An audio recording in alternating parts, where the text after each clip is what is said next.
بنزيما إلى روما، ضاعت من بنزيما، ضاع لاعب على لاعب، ممكن يعدي ممكن يمرر لمصلحة فريق النصر. كرة عرضية، كانتي يبحث عن العرضية، تيلس يتواجد في المكان المناسب، والكرة في العودة في التمويه عبد الرزاق، ولكن تيلس يقطع الطريق في هذه اللقطة، والكرة تتحول إلى منزلة المحاولة، ممكن المرور، ممكن وتشاهد بروزو بجانب التمريرة، فوفانا وقطع الكرة، لكن هناك خطأ يحتسب في هذا التوقيت.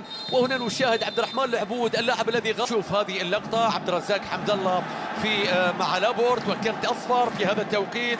بعض دالسكا والتقدم، دالسكا والمحاولة، ولكن بعد ذلك حسن كادش. هذه اللقطة التي تأتي من حارس المرمى إلى الآن إيجور كورنادو بكرة عرضية رأسية. الله، هل تؤكد بقائك أم تصعب رحيلك يا حمد الله؟ عاد حمد الله عقيدي اللي بدوره بيرسل له كرة هذه المرة بمبدأ السلامة، ولكن مروان الصحفي والخطأ لمصلحته. بيلعب له كرة إلى فوفانا، عدى ودار، بيلعب له كرة وضرب بالنار، ضرب بالنار، لكن طائشة كانت يا فوفانا، طائشة عدى، تلاعب، مستحيل.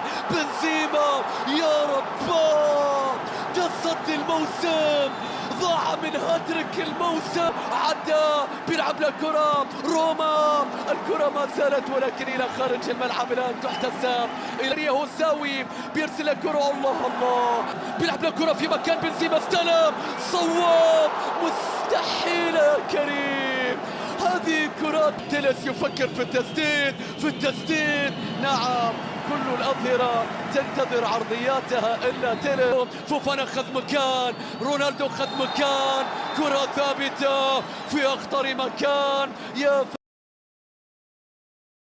في هذه القمة يتقدم، بيلعب له كرة ولكن تعتلي العارضة، فرصة كريستيانو ضاعت، والنتيجة ما زالت تعادل. كريستيانو يحاول المرور، بيلعب له كرة إلى أوتافيو، فابينيو في التغطية، الكرة العرضية، عرضية رأسية لا تد، ولكن فابينيو في التغطية والتحضير، الجبار في هذا التوقيت. فابينيو